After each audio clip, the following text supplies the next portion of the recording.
నమస్తే వీధులు స్వాతం లక్ష్యం సమాజేతం తెలుగుదేశంలోకి ఒక ఐకాన్ 2018 అక్టోబర్లో జాయిన్ అయింది. మరి ఇక్కడ తెలంగాణ అటు ఆంధ్రాలో రెండు ప్రాంతాల్లో కూడా జరిగే సమస్యల పైన గలవిస్తున్నటువంటి లేడీ మరి ఆమె రేవతి చౌదరి గారు. అసలు తెలుగుదేశంలోకి రావడానికి కారణం ఏంది? మరి తెలుగుదేశంలోకి వచ్చిన వెంటనే ఎలక్షన్లో పార్టీ విఫలం కావడం మొన్న విషయాలు ఆల్రెడీ తెలుసుకుందాం. నమస్తే అండి రేవతి చౌదరి గారు, ఎలా ఉన్నారు?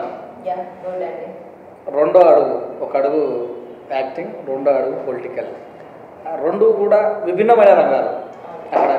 అక్కడనేమో యాక్షన్, నిజ జీవితంలో లేని యాక్షన్ చేయాలి, ఇక్కడ నిజ జీవితంలో ఉన్నట్టు ప్రవర్తించాలి, కొన్ని చేయాలి. రాజకీయం వైపుగా ఎందుకు అనిపించింది అడుగు? నేను రాజకీయాల్లోకి రావాలని అనుకోలేదండి. కాకపోతే ఒక సామాజిక స్పృహ అనేది ఫస్ట్ నుంచే ఉన్నది.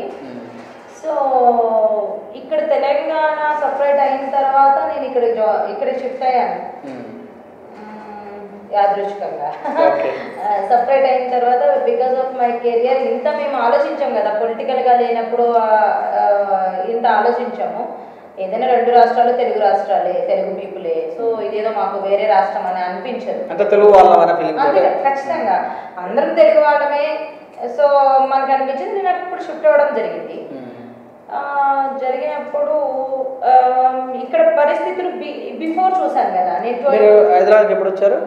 నేను షిఫ్ట్ అయిందా 4 years అవుతుంది. 4 ఏంటి 5 years పైనే అవుతుంది. నేను అంత 2009-8 నుంచే వస్తున్నాను ఇక్కడికి. సో వచ్చి వెళ్తూ ఉంటాం కదా, ఒక సమ్మర్ టైంలోనో అలా 1 or 2 months ఉంటూ వెళ్తూ ఉండేదాన్ని. సో అప్పటి పరిస్థితులు హైదరాబాద్లోనూ ఇప్పుడు పరిస్థితులు చూసి నచ్చక కోపం వచ్చి పొలిటికల్గా నా వాయిస్ అనేది వినిపించాలి అని చెప్పి జాయిన్ అయ్యాను. సో అంటే మీకు ఏ పరిస్థితి నచ్చలేదు? కేసీఆర్ గారు పాలన నాకు నచ్చలేదు. ఫ్రాంక్లీ స్పీకింగ్, అక్కడ టీడీపీ ఉంది ఆంధ్రాలో. ఇక్కడ ఉన్నప్పుడు నేను రోజు ఇదే రోడ్ల మీద తిరగాలి, ఇదే ప్లేస్ లో ఉండాలి. ఎందుకు ఇట్లా అయిపోతుంది? కేసీఆర్ గారి పాలన మీకు నచ్చలేదు? 3.5 కోట్ల ప్రజల గొంతుగా తెలంగాణ ప్రదాత, తెలంగాణ కోసం పరితపించిన వ్యక్తి అని చెప్పుకునేటటువంటి కేసీఆర్ పాలన మీకు నచ్చలేదంటే అదే ఉంది. అందరికి నచ్చాలని ఏమీ లేదు కదా. నేను చెప్తాను, అందరూ ఏదో ఒరవడిపోతుంది అని పోయేవాళ్ళు చాలా మంది ఉంటారు. కొంతమంది మాత్రమే ఎదురు తిరిగి మాట్లాడే వాళ్ళు ఉంటారు. వాళ్ళు మీ అందరికీ తెలుస్తారు. ఓకే, అందరూ పోయాడు పోతూ ఉన్నాడని ఎవరు మీరు కూడా పట్టించుకోరు. సో నాకు నచ్చని నచ్చలేదు, ఇది ఇలా ఎందుకు జరుగుతుంది అని క్వశ్చన్ చేయాలి అని కూడా చేస్తున్నాను. మీకేం నచ్చలేదు? మీకు ఎక్కడ ప్రాబ్లం? ఇది కామన్ మ్యాన్ గా ఆలోచించాలి అంటే ఇక్కడ సిచ్యువేషన్స్ చూస్తే ఏంటంటే మెయిన్ గా రోడ్స్. ఎందుకంటే నేను రోజు ప్రయాణం చేస్తాను కాబట్టి రోడ్స్ అండ్ కొన్ని ప్లేసెస్ కి వెళ్ళినప్పుడు, కొన్ని ప్రాంతానికి వెళ్ళినప్పుడు వాటర్ ప్రాబ్లం ఫస్ట్ నుంచి ఉంది. అంటే 20 సంవత్సరాలు 30 సంవత్సరాలు పాలించింది ఆంధ్రోళ్ళే, అందులో మీ బాబు కూడా ఉన్నారని చెప్తారు కదా, దీని ఎలా? మా బాబు గారు ఉన్నప్పుడు, మా చంద్రబాబు నాయుడు గారు ఉన్నప్పుడు హైదరాబాద్ సిటీ ఒక ఏమంటారు ఆహ్లాదకరంగా ఉండేది. ఒక నేను వచ్చిందని చెప్తున్నాను కదా, 2008 నుంచి కూడా నేను వచ్చింది. అన్ని చూసిన మా పాలన లేకపోవచ్చు, కానీ అప్పుడు బాగానే ఉంది. అంటే వైఎస్ఆర్ పీరియడ్ లో బాగానే ఉందా? వైఎస్ఆర్ పీరియడ్ అవన్నీ ఆలోచించే అంత ఏజ్ నాకు అప్పుడు వరకే బాబు పంపించేశారు ప్రజలు. అంటే 2004 నుంచి 2008 వరకు కూడా పాలన మారిపోయింది. అప్పటికి మారిపోయినాక మాత్రం రోడ్స్ మారిపోతాయి. అంటే ఈ రోడ్స్ మారిపోతాయా, చేసిన ప్లేసెస్ మారిపోతాయా, హైదరాబాద్ మొత్తం మారిపోతుంది. అవునండి, ఈ సంవత్సరం ఎండాకాలంలో వేసిన తార్ రోడ్డు వర్షాకాలం వచ్చాక ఖరాబ్ అవుతుంది. ఖరాబ్ అవ్వడం ప్రాబ్లం కాదండి, ఖరాబ్ అవుతాయి. ఏదైనా ఖరాబ్ అవుతుంది. మన ఇంట్లో తెచ్చుకున్న వస్తువునే ఖరాబ్ అవుతుంది, కానీ ఈ ఫోన్ అయినా ఖరాబ్ అవుతుంది. ఖరాబ్ అవుతుందని వదిలేస్తే ఎట్లా? వేస్తూనే ఉన్నారా? ఎక్కడ వేస్తున్నారండి? అదే కదా, ఎందుకు ఇట్లా ఉంది? ఈ రోజు చూడండి మస్కిటోస్ తో ఎంత మంది జ్వరాలు వచ్చి మొన్నటి వరకు కూడా ఎంత డెంగ్యూ ఫీవర్ లో ఎంత మంది సఫర్ అయ్యారండి. ఏం చేస్తున్నారు? కనీసం వర్షం పడితే చిన్నపాటి వర్షానికే, ఇప్పుడు పెద్ద వర్షం అంటే అవునండి, ఇదంతా చెడగొట్టింది అంతా కూడా అప్పుడు ప్లాన్ లేకుండా చేసింది ఆంధ్ర వాళ్ళని చెప్తున్నారు కదా. అవునా అండి? మరి ఆంధ్ర వాళ్ళకి ప్లాన్ లేదు, ఆంధ్ర వాళ్ళకి బుర్ర లేదు. సరే ఒప్పుకుందాం, చూద్దాం కాసేపు. మరి మీరు వచ్చి ఇన్ని ఇయర్స్ రెండో దానం కూడా ఎక్కారు, ఏం చేస్తున్నారు? పసిగుడ్డు తెలంగాణ ఏర్పడింది, పసిగుడ్డు 4 సంవత్సరాలు, ఇప్పుడు 6 సంవత్సరాలు అవుతుంది. అంత ప్లాన్ చేయాలి కదా, ఏళ్ళకేళ్ళు మీరు పరిపాలించి 5 సంవత్సరాలు రాగానే. అర్థం లేని వితండవాదం అంటారు. చెప్పండి. పసిగుడ్డు అనేది ఆంధ్ర రాష్ట్రం. మీరు ఆంధ్రాలో 5 సంవత్సరాలు ఉన్నారు, మీ బాబు 5 సంవత్సరాలు ఉన్నారు ఆంధ్రాలో, మరి ఏర్పాటు చేయలేదు కదా రాజధాని. రాష్ట్రంగా డెవలప్ అయింది ఓన్లీ హైదరాబాద్. అవునండి, ఓన్లీ హైదరాబాద్. ఇంకా నో మోర్ క్వశ్చన్స్. మీరు ఎంత క్రియేట్ చేసుకొని పసిగుడ్డు మేము లేదా పసి పిల్ల మేము అని అన్న జనాలు హర్షించరు. ఫస్ట్ థింగ్ ఒకటి. ఇంకోటి ఏంటి అంటే ఆర్థికంగా బలపడి ఇన్కమ్ సోర్స్ ఉన్న రాష్ట్రమే తెలంగాణ.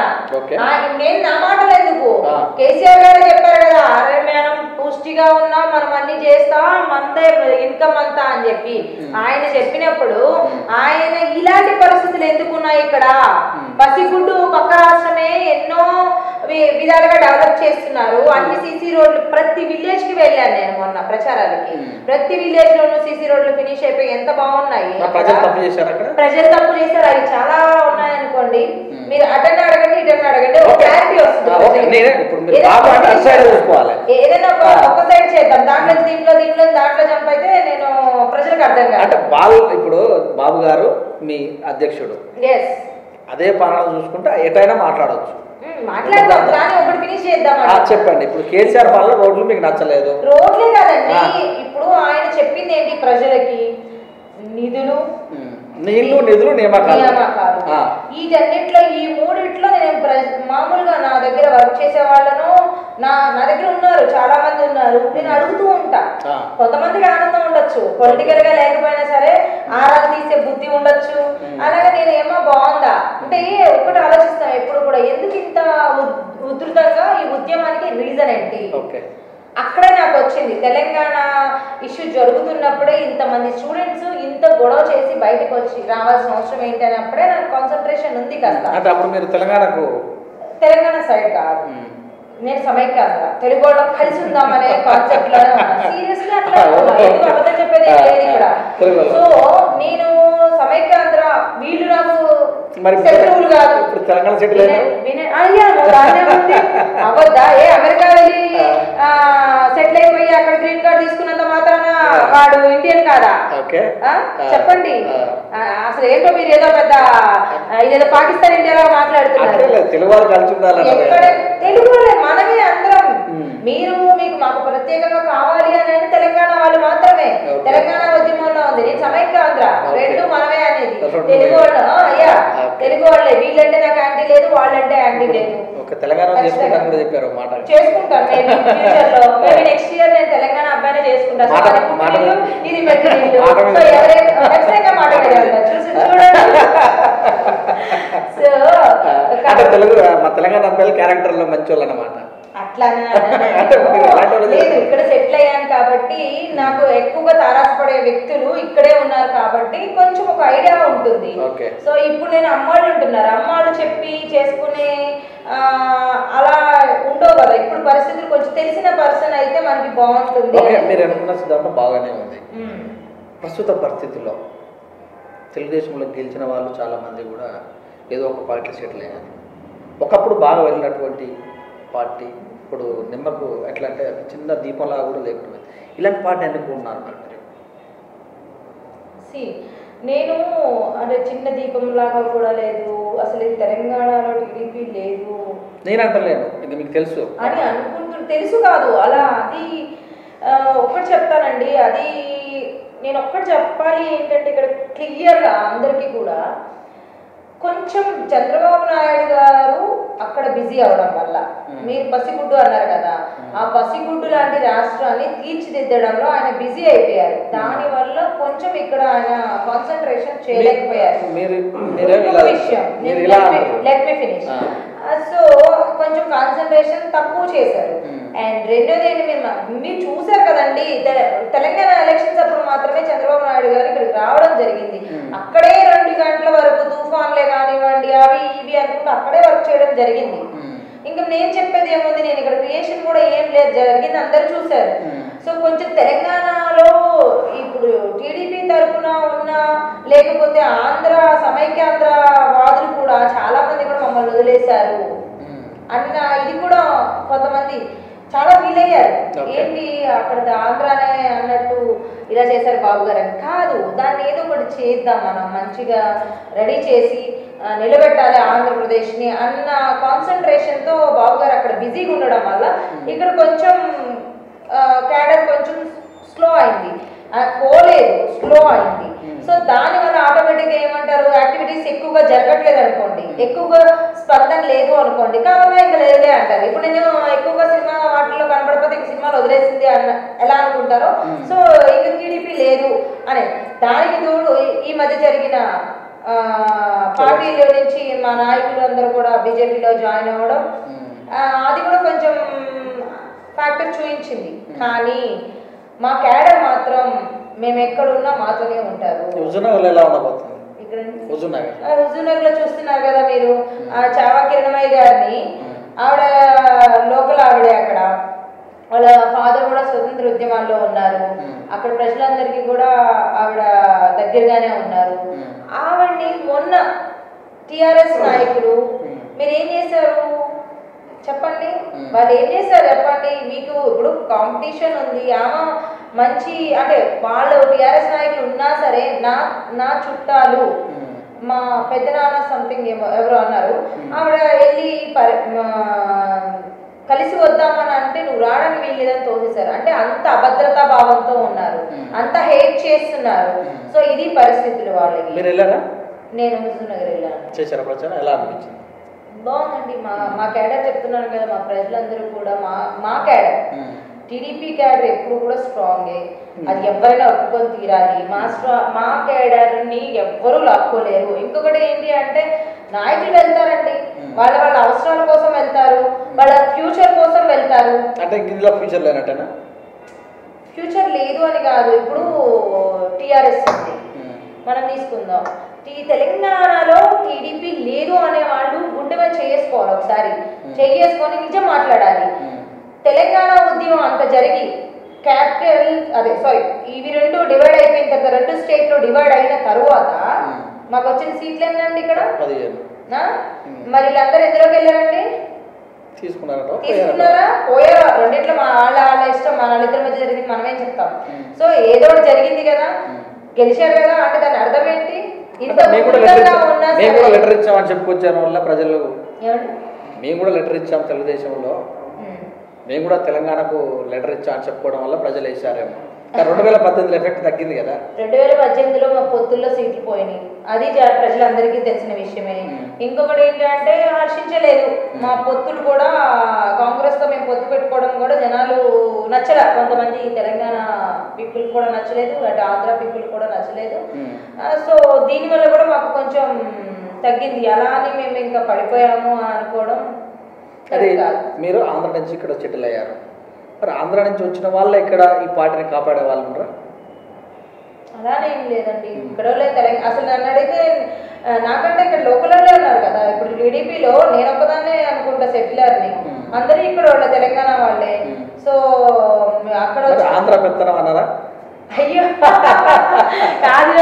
ఆదిలోనే మళ్ళీ స్టార్ట్ నా మీద.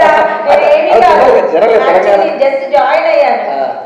జాయిన్ అయితే అంటే ఏంటంటారు మీ ఉద్దేశంలో, ఏ టీఆర్ఎస్ లోనో లేకపోతే ఏ బీజేపీలో ఇప్పుడు వచ్చే క్వశ్చన్స్ అవి మళ్ళీ ఎలా అవుతుంది, నా పెత్తనం ఎలా అవుతుంది? ఇక్కడ ఎల్ రమణ గారు ఉన్నారు, ఆయన ఇక్కడ లోకల్ తెలంగాణ వాళ్ళు, మిగతా నాయకులందరూ తెలంగాణ వాళ్ళు, నేను ఎలా అవుతాను?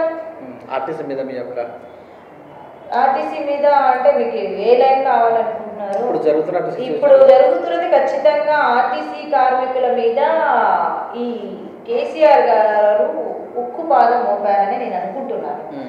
ఈవెన్ నేనే కాదు, అన్ని పార్టీలు ఖండిస్తున్నాయి, ప్రజలందరూ ఒక సైడ్ ఉన్నారు, అన్ని పార్టీలు, రాజకీయ నాయకులు అండ్ ప్రజలు కూడా అందరూ ఒక సైడే ఉన్నారు. ఒక నియంతలాగా, ఒక నియంతలాగా కూడా కాదు, ఆయన అలానే ఫీల్ అవుతున్నారు. నైజాం నవాబ్ని నేను ఏం చెప్తే అదే రూల్ అన్నట్టు బిహేవ్ చేస్తున్నారు కేసీఆర్ గారు.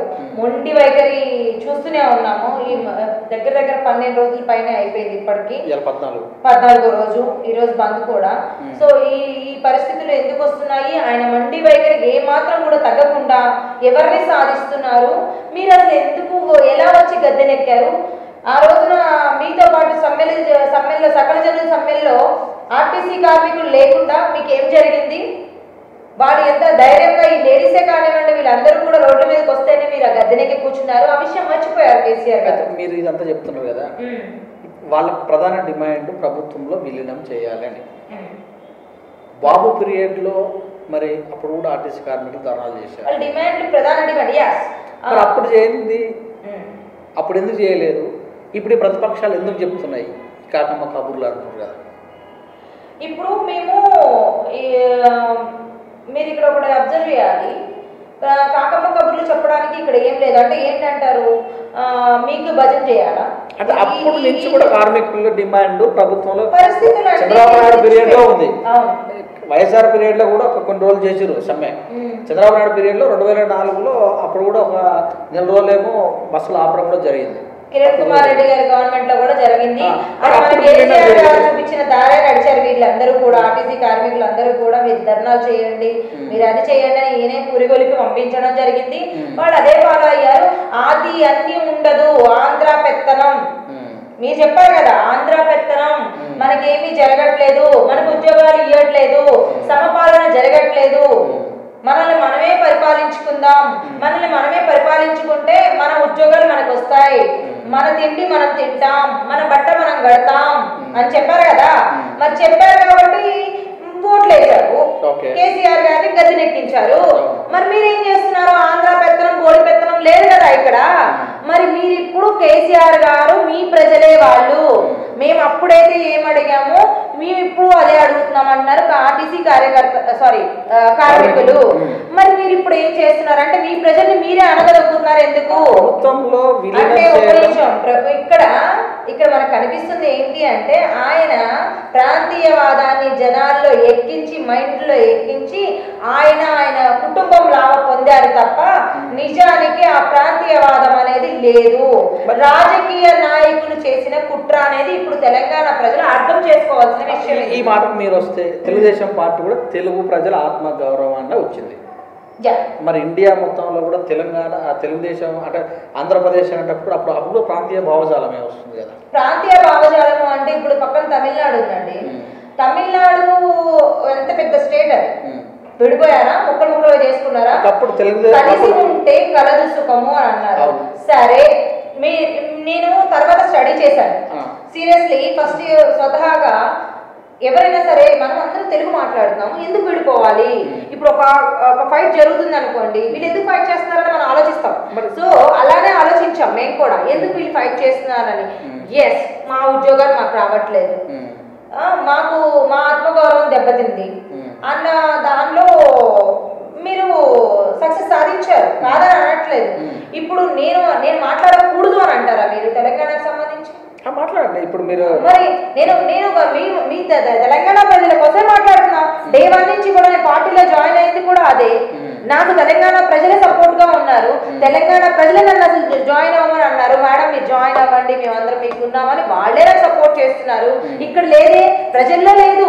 నువ్వు ఆంధ్ర, నువ్వు తెలంగాణ అని ఎక్కడా లేదు. మన కోసం మంచిగా ఉంటే, మనతో మంచిగా ఉంటే అంతా మంచి. మేము ఫస్ట్ నుంచి అదే చెప్తున్నాము.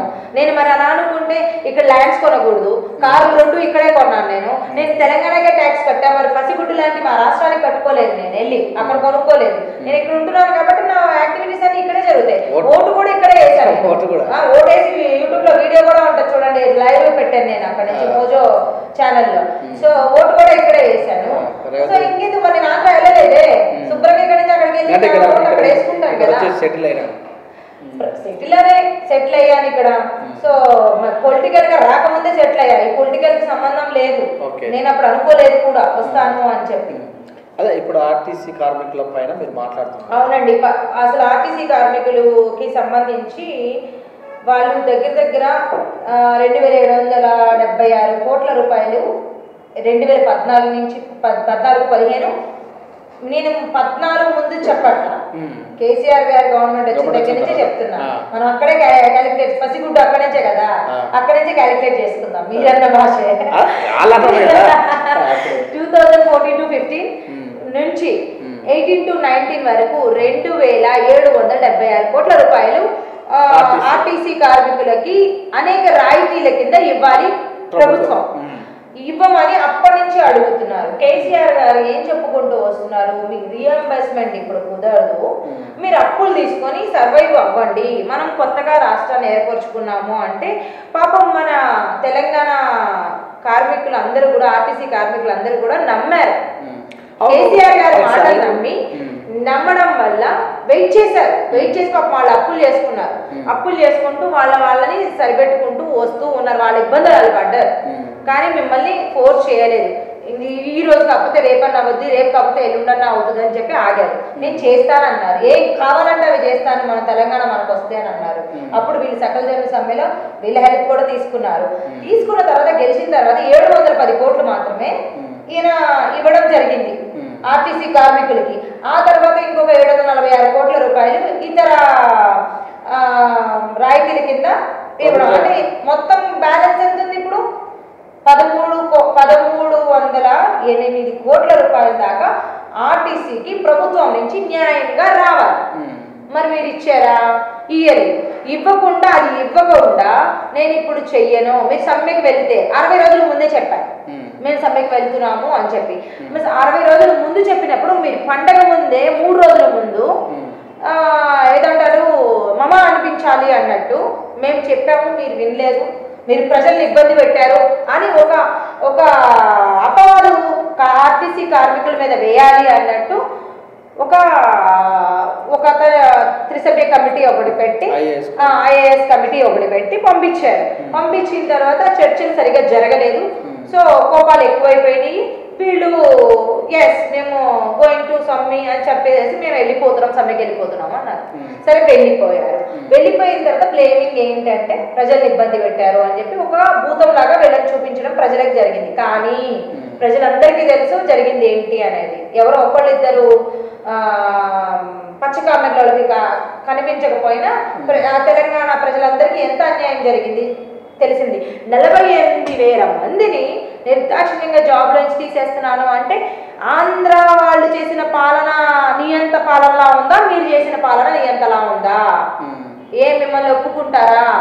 ఈ రోజున మీకు బుద్ధి చెప్పరా? తెలంగాణ ప్రజలు మీకు ఎంత పోరాడి సాధించుకున్న పోరాట పటిమ ఉన్న వాళ్ళు మీకు బుద్ధి చెప్పరా? మీ గొయ్యి మీరే తవ్వుకుంటున్నారు ఈ రోజు అంటున్నారు. ఖచ్చితంగా అవి ఎఫెక్ట్ పడింది కాబట్టి కిరణమయ్య గారిని ఆ రకంగా ట్రీట్ చేశారు. అలాగే ఇంకొకటి వినడం అన్న 28 లక్షలు కదా మన ఎలక్షన్ బడ్జెట్, 28 లక్షలు 28 లక్షల బడ్జెట్ 100 వెహికల్స్ పైన పెట్టారు ప్రతి సభకి కూడా. సభలు భారీ బడ్జెట్లతో పెట్టుకొని కేటీఆర్ గారికి రోడ్ షో తీశారంటే ఎన్ని వెహికల్స్ పెట్టారు దానికి, ఆయన ఖర్చు ఎంత? ఆ ఒక్క పూటకే అయిపోయి ఉంటాయి 28 లక్షల ఖర్చు ఒక్క కాన్స్టిట్యున్సీకి. ఇదేమన్నా మొత్తం ఎలక్షన్ కూడా కాదు, ఒకే ఒక కాన్స్టిట్యున్సీ ఉప ఎన్నికలకి ఇన్ని తిప్పలు ఎందుకు పడుతున్నారు? ఇన్ని తిప్పలు పడుతున్నప్పుడే అర్థమైంది. నిన్న కూడా కేసీఆర్ గారి సభ క్యాన్సిల్ అయిపోయింది వర్షం పడడం వల్ల. ఆయన రానన్నారు, ఫ్లైట్ ల్యాండింగ్ లేకపోతే ఆన్ రోడ్ మిమ్మల్ని కలవాల్సిన అవసరం నాకు లేదు అని చెప్పేసి పొమ్మన్నారు. సో ఇవన్నీ కూడా క్యాలిక్యులేట్ అవుతాయి. నిజంగానే తెలంగాణ ప్రజలు కరెక్ట్ ఆన్సర్ చేయాల్సింది, ఇది కరెక్ట్ టైం కూడా, కరెక్ట్ గా బుద్ధి చెప్పాలి. ఈ రోజున వాళ్ళకి కరెక్ట్ గా ఆన్సర్ చేస్తే ఒళ్ళు దగ్గర పెట్టుకొని ఉంటారు. ఖచ్చితంగా అండి, ఇది మీ కుటుంబానికి వచ్చింది కాదు, మీ కుటుంబం నుంచి ఎవరు బలవలేదు అక్కడ. తెలంగాణలో తెలంగాణ ప్రజలు మాకు ఆత్మగౌరవం అని చెప్పి వచ్చి వాళ్ళ ఆత్మ బలిదానాల మీద 1200 మంది చనిపోతే మీరు వచ్చారు. మీరు ఒక్క చోట దెబ్బలు తిన్నారా? ఉస్మానియా యూనివర్సిటీ స్టూడెంట్స్ దెబ్బలు తిన్నారు. అసలు మేము అనుకున్నాం టీవీల ముందు కూర్చొని ఏమైంది వీళ్ళకి, ఎందుకు ఇంత కాలేజ్ స్టూడెంట్స్ ఇంత ఉధృతంగా ఉన్నారు అని చెప్పి. మీరు చేశారా? మీ కుటుంబం నుంచి ఒకళ్ళు వచ్చారా? ఎలా ఉద్యమకారులు అవుతారండి? మేమైతే జైలుకి పోతే తన్నులు తిన్నది ఎవరు? మరి వాళ్ళు ఉద్యమకారులు కదా. తెలంగాణ ప్రజలందరూ కూడా మీ వైపు నడిచారు. వాళ్ళ సపోర్ట్ లేకుండా మీరు ఈ రోజు గద్దెనెక్కి కూర్చున్నారా? మీరు అసలు చెప్పిందే మొదటి నుంచి అబద్ధాలు. ఇప్పటి నుంచి ఇప్పుడు కూడా మాయమట్టును 2018లో భారీ మెజార్టీ ఇచ్చారని చెప్పారు. 2018 ఎలక్షన్స్ గురించి నేను ఇప్పుడే మాట్లాడను, ఫ్యూచర్ లో మాట్లాడతారు. అవి న్యాయంగా జరిగినాయా, తెలంగాణ ప్రజల తీర్పు అనేది దేవుడికే తెలియాలి. ఆయన చేసిన యాగాల మహిమో మరి ఇంకొకటో.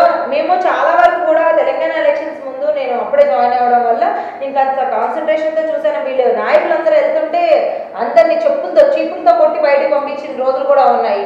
మరి ఎలా టీఆర్ఎస్ వచ్చింది అనేది దేవుడికే తెలియాలి. మీ పార్టీలో పేరు మోసిన లీడర్స్ అందరూ కూడా వేరే పార్టీలో పేరు కూడా చెప్తాను, రేవంత్ రెడ్డి గారు వెళ్ళిపోయారు. ఎలా అనిపించింది ఆ క్షణంలో? అప్పటికి నేను పార్టీలో జాయిన్ అవ్వలేదు, కానీ కొంచెం మాకు బాధగానే ఉంది. రేవంత్ రెడ్డి గారు ఏంటంటే మంచి వాక్చాతుర్యం ఉంది, మంచి ప్రజల్లో ఆయనకి మంచి సపోర్ట్ ఉన్నారు. రేవంత్ రెడ్డి గారు అందరు లైక్ చేస్తారు. తెలంగాణ ప్రజలు అందరూ కూడా ఆయన, తెలంగాణ నాట్ ఓన్లీ తెలంగాణ, ఆంధ్ర ప్రజలు కూడా, ఆంధ్ర తెలంగాణలో ఆయనకి మంచి పేరుంది. అందరూ కూడా లైక్ చేస్తారు రేవంత్ రెడ్డి గారిని. ఈవెన్ నేను అక్కడికి వెళ్తే కూడా రేవంత్ చౌదరి అని చెప్పారు. అంటే రేవంత్ అంటే కూడా రాలేదు. అంటే ఈయన అంతా ఫిక్స్ అయిపోయారు వాళ్ళ మైండ్ లో, ఆయన పేరు అంత ఇష్టం. అలాంటి వ్యక్తిని కూడా ఓటు కేసులు ఇరికేయడం పైన ఇరికివ్వడం అంటే ఇప్పుడు అదేనండి, భయపెట్టాలా, లాభం పొందాలా, ఎవరిని ఎలా ఇరికిస్తే అది. ఫస్ట్ నుంచి కేసీఆర్ గారు వచ్చిన దగ్గర నుంచి అదే చేశారు. అందరినీ కూడా అంతే కదా. అసలు అపోజిషన్ అనేది లేకుండా చేసి ఇప్పుడు ఆయన పోయి ఆయనైతే ఒప్పుకున్నారు అంటున్నాం మేము. అపోజిషన్ లేదు, ఎప్పుడు కూడా అపోజిషన్ ఉండాలి. వాళ్ళు మాట్లాడితేనే మనం చేసే తప్పులేంటో ఒప్పులేంటో తెలుస్తాయి. మనం సరి చేసుకుంటాం. ఎవడు చూడు భజన కొడుతూ ఉంటే మనం ఎలా షైన్ అవుతామండి. చిన్న లాజిక్ అది. అదే భజన పరులతో బాబు ఓడిపోయారని చెప్పి ఖచ్చితంగా అండి. భజన పరులు మా పార్టీలో కూడా ఉన్నారు. నేను కాదని ఒక్క కేసీఆర్ గారి దగ్గరే ఉన్నారని నేను ఎలా అంటాను. భజన పరులు ఉండడం వల్లే, వాళ్ళు చేసిన దిక్కుమాలిన భజనల వల్లే ఈ రోజు మాకు ఇలాంటి పరిస్థితులు వచ్చాయి. ఓపెన్ గా చెప్పాలి ఈ విషయాన్ని. ఖచ్చితంగా అందుకే చంద్రబాబు నాయుడు గారు అండ్ బుచ్చే చౌదరి గారు కూడా ఈ మాటలు ఓపెన్ గానే చెప్పారు. కొంతమందిని నేను ఇది చేయాలి, ప్రక్షాళన చేయాలి అని చెప్పి అంత పెద్ద మాట వాడారు బుచ్చే చౌదరి గారు. సో తెల్ల ఎనుగులు లాంటి వాళ్ళని తీసేయాలి అని చెప్పి. ఖచ్చితంగా అండి ఒకసారి చేసుకోవాలి. మనము ఒకే మూస ధోరణితో వెళితే ఇప్పుడు కేసీఆర్ గారి పరిస్థితే ఉండదు. ఇప్పుడు ఎన్ని రోజులు అయిందండి? 8 నెలలు. 8 నెలలకు మొత్తం టోటల్ తెలంగాణనే ఆపోజిట్ అయిపోయింది అంటే ఏంటి ఆయన పరిస్థితి చూడండి. ఇదే కాదు, మొన్న టెంపుల్లో ఆయన ఏదో పెద్ద జాతి పితలాగా, తెలంగాణ పితలాగా వేయించుకుంటే ఏంటంటే అసలు నేను సీఎం కానన్నారు. ఆయన దళితుడిని సీఎం చేస్తా అన్నారు. మీ మొక్కలు చూసి ఓట్లు వేస్తారా? మీరు చెప్పిన మాటలు చూసి ఓట్లు వేస్తారు. మిమ్మల్ని చూసి ఓట్లు వేస్తారా? ఏదో చెప్పుకుంటున్నారు, మమ్మల్ని చూసేవారు, మమ్మల్ని నమ్మారని. మరి ఇంత 8 నెలల్లోనే మారిపోయారా? ప్రజల్లో ఇంత మార్పు కనిపిస్తుందా? 8 నెలలు ఎందుకండి? మన వాళ్ళ అమ్మాయినే ఓడించారు కదా. మరి కేసీఆర్ గారు మొహం చూసినప్పుడు వాళ్ళ అమ్మాయే కదా కవిత గారు. రాజకీయంలో ఓటములు గెలుపులు సాధారణ. ఖచ్చితంగా ఓటమి సహజమే, కానీ ఎందుకు ఇంత మార్పు వచ్చింది అంటున్నా నేను. ఈ 3 months కి ఏంటి? అప్పుడేమో మొత్తం స్వీప్ చేశారు, ఇప్పుడేమో మరి ఇంత 3 months లోనే ఎందుకు చెడింది అంటున్నా. అంటే అపోజిట్ వ్యక్తి కూడా ఆ రేంజ్ లో ఉండొచ్చు. లేదండి, ప్రాంతీయవాదానికి కేసీఆర్ గారి టాలెంట్ ఏంటి అంటే అక్కడ ఏమీ లేకపోయినా ఒక అభూత కల్పన కల్పించి దాన్ని పెద్ద బ్లాక్ చేసి చూయించి అదిగో బూచి అని చెప్పి చూపించి అమాయకుల్ని చేసి ఈ రోజున ఆడుకుంటున్నారు. ఎంత అవినీతి పాలనలో కూరుకుపోయారు అండ్ ప్రజలందరినీ మోసం చేశారు. తెలంగాణ మిగులు బడ్జెట్ రాష్ట్రం అండి ఇది.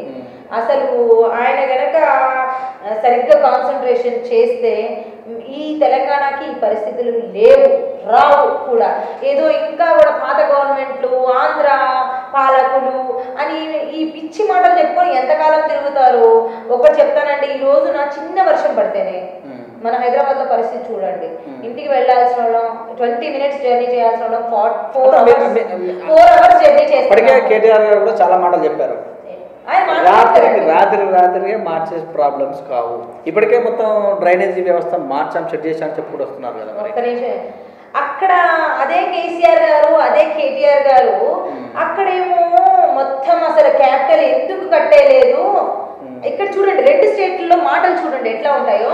చంద్రబాబు నాయుడు గారు పసిగుడ్డు లాంటిది, అంటే ఒక టేబుల్ కుర్చీ అనేవి కూడా ఇట్లా కూడా లేవు. ఇప్పుడు మనకి ఆఫీస్ ఉంది కదా, ఇలా కూడా లేదు అక్కడ. అసలు ప్లేస్ ఎక్కడో కూడా తెలియదు, అసలు ఎక్కడ పెడదాం అనేది కూడా తెలియని పరిస్థితుల్లో మేము అక్కడికి వెళ్ళడం జరిగింది. చంద్రబాబు నాయుడు, మేము మీన్స్ చంద్రబాబు నాయుడు గారు. సో అక్కడికి వెళ్ళడం జరిగింది.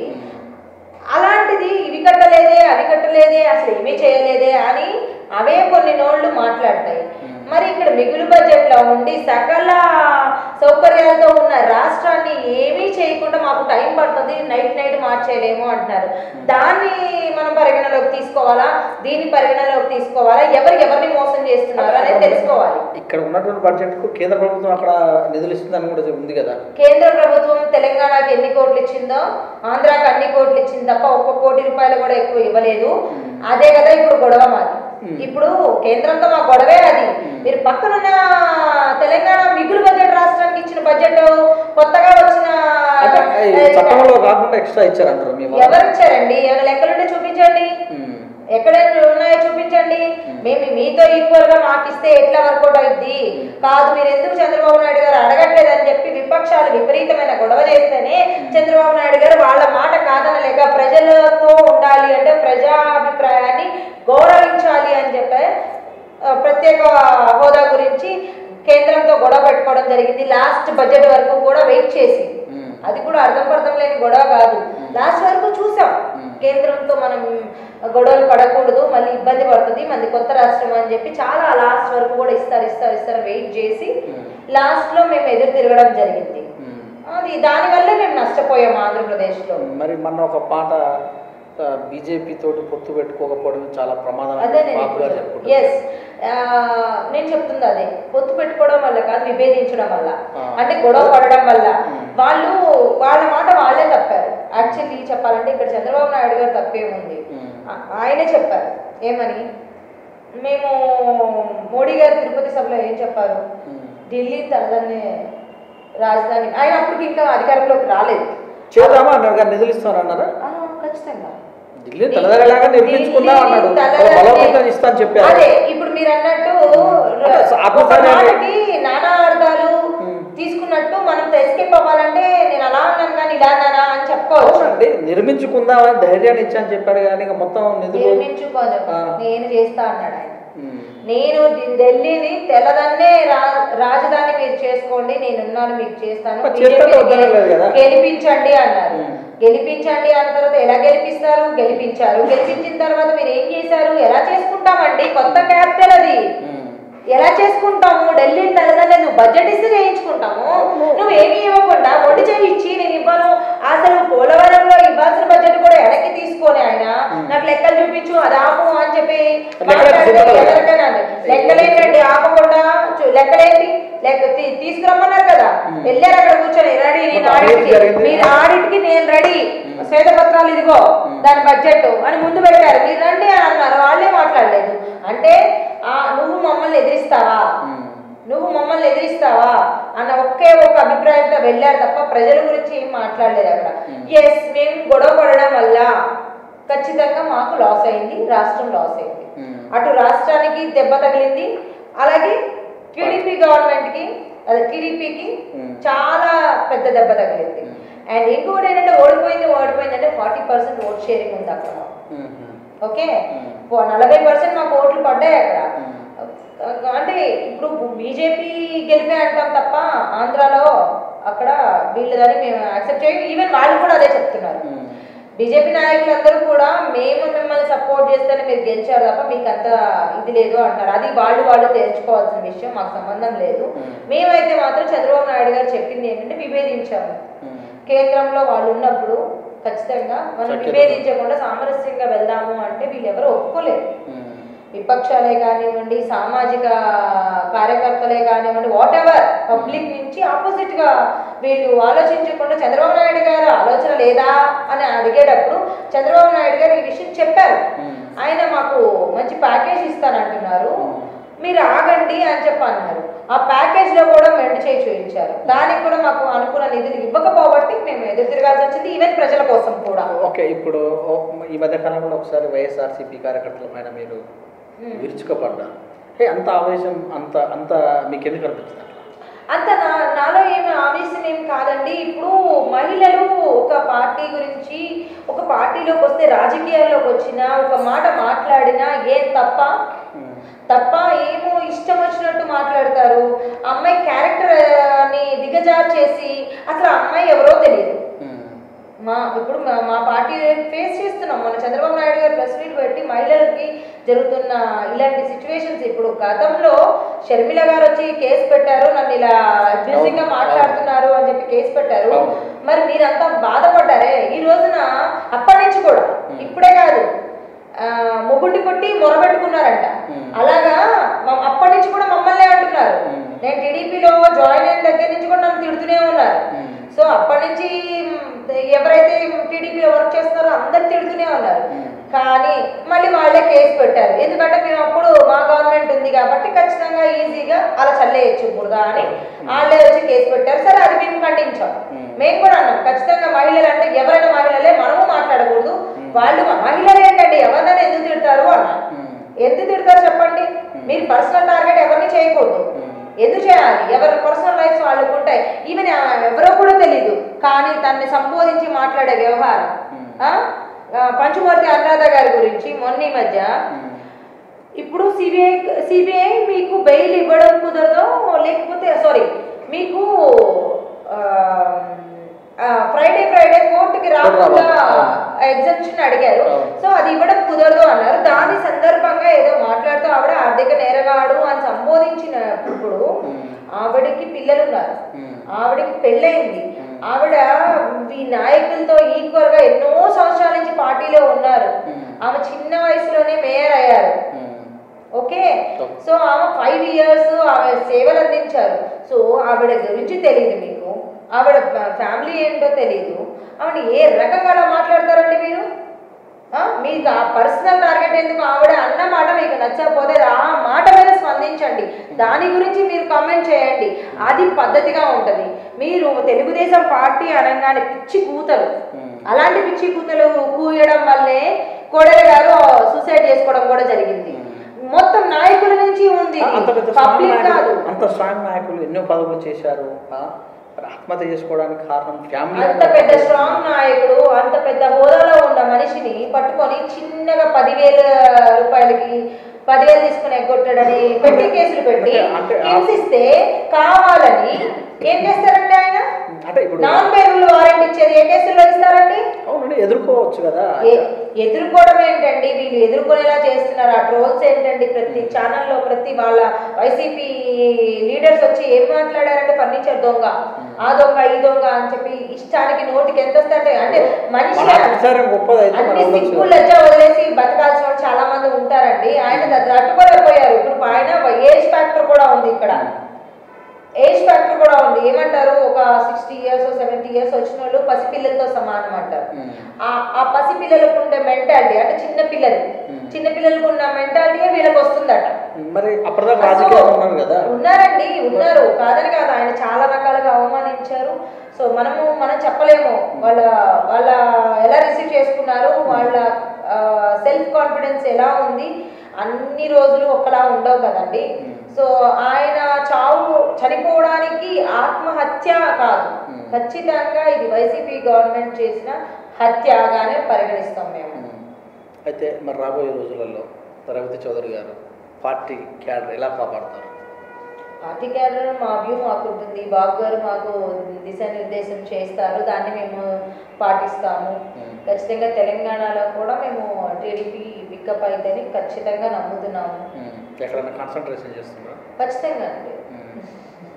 ఎలా ఉంది ఇప్పుడు? ఎలా ఉంది ఇప్పుడు? అలా హుజూర్ నగర్ అయిన తర్వాత మేమంతా కూడా రాష్ట్రం మొత్తం మీద కూడా మేము కొంచెం పార్టీని బలోపేతం చేసి కాన్సన్ట్రేషన్ చేసుకోవాలి. ఇక్కడ నాకు కొన్ని బాధ్యతలు అప్పగించారు, నేను పబ్లిక్లోకి వెళ్ళాలి, నేను కూడా నా బాధ్యత నెరవేర్చాలి.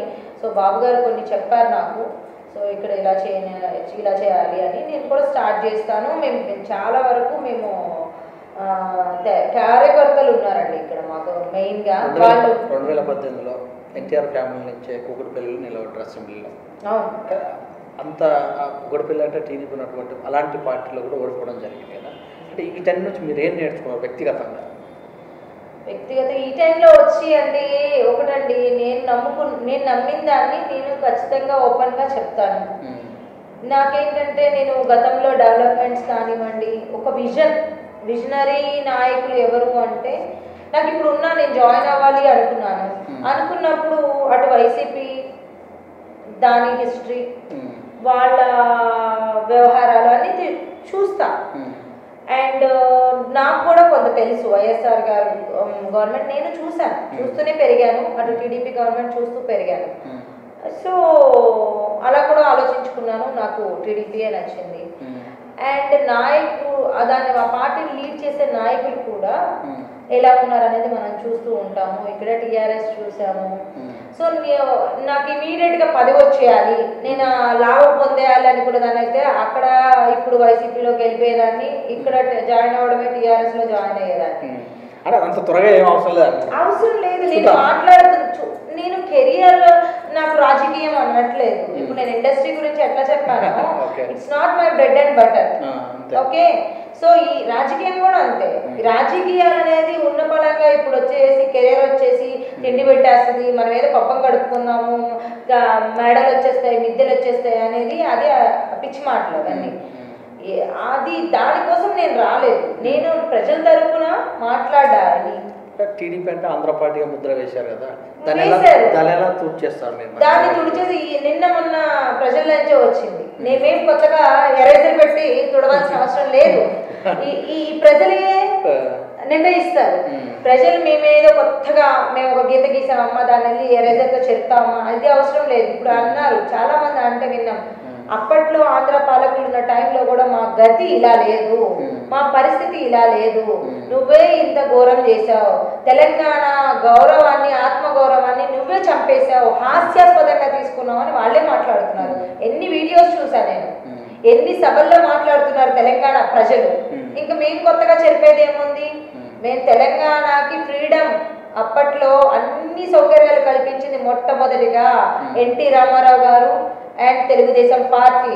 ఇది ప్రజలు ఈ జనరేషన్కి గుర్తు లేకపోయినా ఆ జనరేషన్ వాళ్ళు వీళ్ళకి చెప్తారు. సో మేమే కొత్తగా క్రియేట్ చేసుకోవాల్సిన అవసరం లేదు. అదే మహిళా లీడర్గా అంటే లీడర్ అంటే అందరికీ అనుకో, ఒక మీరు మహిళల పట్ల జరుగుతున్నటువంటి వాటిపైన మీకు గౌరవం ఎలా ఉండదు? మహిళల మీద జరుగుతున్నటువంటి ఖచ్చితంగా అండి. ఇప్పుడు నేను మొన్న కూడా నేను ఢిల్లీ వెళ్ళి ఆయన కిషన్ రెడ్డి గారితో మాట్లాడాను. ఇక్కడ జరుగుతున్న ప్రాబ్లమ్స్ గురించి నేను ఒక నాయకుడితో మాట్లాడితే నువ్వు ఇవ్వాలో మాకు అన్నారు. నేను చెప్పా, ఒక పాప, చిన్న పాప 9 months బేబీ. నేను చాలా డిస్టర్బ్ అయ్యాను ఆ విషయం మీద. ఏంటి ఎక్కడికి వెళ్తున్నాం మనము, ఏం జరుగుతుంది ఇట్లాగా అంటే ఆయన చాలా ఏమంటారు ఈజీగా ఇలాంటి వాటిలో నువ్వు ఎమోషనల్గా ఫీల్ కావు, లైట్ తీసుకో అని అట్లా మాట్లాడారు. అది ఎవరు ఏంటి అడగండి, లీడరే. మీ పాట వేరే పాట ఇవన్నీ హింసొద్దు. ఒక లీడర్నే నేను ఇలా ఫోన్ చేసి ఇమీడియట్గా దాని గురించి రెస్పాండ్ అవ్వమని అడిగారు, ఏంటండి అని చెప్పి అడిగితే ఇలాంటి వాటికి ఎమోషనల్గా తీసుకోకు, లైట్ తీసుకో నువ్వు అని అన్నారు. నేను చాలా బాధ అనిపించేసింది నాకు. ఇమీడియట్గా నేను ఒక వీడియో కూడా పెట్టడం జరిగింది. సో ఎనీవేస్ దానికి ఉరి శిక్ష ఇప్పుడు పడింది కాబట్టి అది కూడా తొందరగా అమలు చేస్తే బాగుంటుందని అనుకుంటున్నాము. సో ఇలాంటి చిన్నపిల్లలు సమ్ ప్లేస్ అండి, ఆ చిన్నపిల్లలు అబ్బాయి రెడ్డి శ్రీనివాస్ రెడ్డి బావిలో సైకో లాగా ఒక 3-4 మెంబర్స్ని కూడా ఇలా చేస్తుంటే ఏం చేస్తున్నారు గవర్నమెంట్? వాళ్ళకి అంత ఫెసిలిటీస్, ఒక బస్సు ఫెసిలిటీ లేక వాళ్ళు అంతమంది పిల్లల్ని చంపుకోవడం అయింది. వాళ్ళు ఎంత క్షోభపడి ఉంటారో చనిపోయే ముందు, వాళ్ళు ఎంత ఇబ్బంది పెట్టుంటాడు ఈ దరిద్రుడు. సో ఇలాంటి సిచ్యువేషన్స్ ఎందుకు జరుగుతున్నాయి అని చెప్పి ఖచ్చితంగా నేను ఈ విషయం మీద స్పందించాలి అనిపించింది. నేను కిషన్ రెడ్డి గారిని వెళ్ళి ఢిల్లీలో కలిసాను, అపాయింట్మెంట్ తీసుకొని కలిసి ఈ విషయం చెప్పడం కూడా జరిగింది. ఖచ్చితంగా వాళ్ళందరూ కూడా పాజిటివ్గానే రెస్పాండ్ అయ్యారు. అంటే ఇక్కడ నేను చెప్పుకోలేని పరిస్థితి. తెలంగాణలో వెళ్ళి టీఆర్ఎస్ నాయకులకి నేను ఎవరిని కలవాలి, ఎవరిని చెప్పాలి అని కూడా చెప్పుకోలేని పరిస్థితి ఇక్కడ ఇప్పుడున్న తెలంగాణలో. ఇది సిచ్యువేషన్. This is Telangana. నగర పంచాయతీ ఎన్నికలు కూడా వచ్చే అవకాశం పార్టీ బలోపేతం ఖచ్చితంగా అండి. మీరు చూసారు ఇప్పుడు హుజూర్ నగర్లోనే మేము ఎలాంటి పొత్తులు పెట్టుకోకుండా, ఎలాంటి మొహమాటాలకి పోకుండా మా కార్యకర్తలు ఏ అభిష్టాన్ని మేము గౌరవించి మేము క్యాండిడేట్ని పెట్టడం జరిగింది. మేము ట్రై చేస్తున్నాము, ఖచ్చితంగా బలోపేతం చేయాలని. ట్రై కాదు, ఖచ్చితంగా చేసి తీరుతామన్న నమ్మకంతో ముందుకు వెళ్తున్నాము. Thank you very much. మీ యొక్క రాజకీయ జీవితం ముందుకెళ్ళాలని అలాగనే మంచి పదవులు అనుభవించాలని కోరుకుంటూ థ్యాంక్ యూ సో మచ్. ఇదండి మరి టీడీపీ రేవతి చౌదరి గారు చెప్పినటువంటి విషయాలు, తెలుగుదేశం పార్టీ నిబద్ధతగా ఎలా ముందుకెళ్తుంది, బాబు గారు చేసినటువంటి అభివృద్ధి కార్యక్రమాలు, టీఆర్ఎస్ పార్టీ వైఫల్యాలు, వైఎస్ఆర్సీపీ కార్యకర్తలు చేసినటువంటి తప్పిదాలన్నీ మీద చక్కగా స్పందించారు. మరి మరొక అంశంతో మరొకసారి కలుసుకుందాం. అంతవరకు చూసిన విధులు లక్ష్యం సమాజేతం. కెమెరామెన్ చిన్నతో మీ సురేష్ దండు.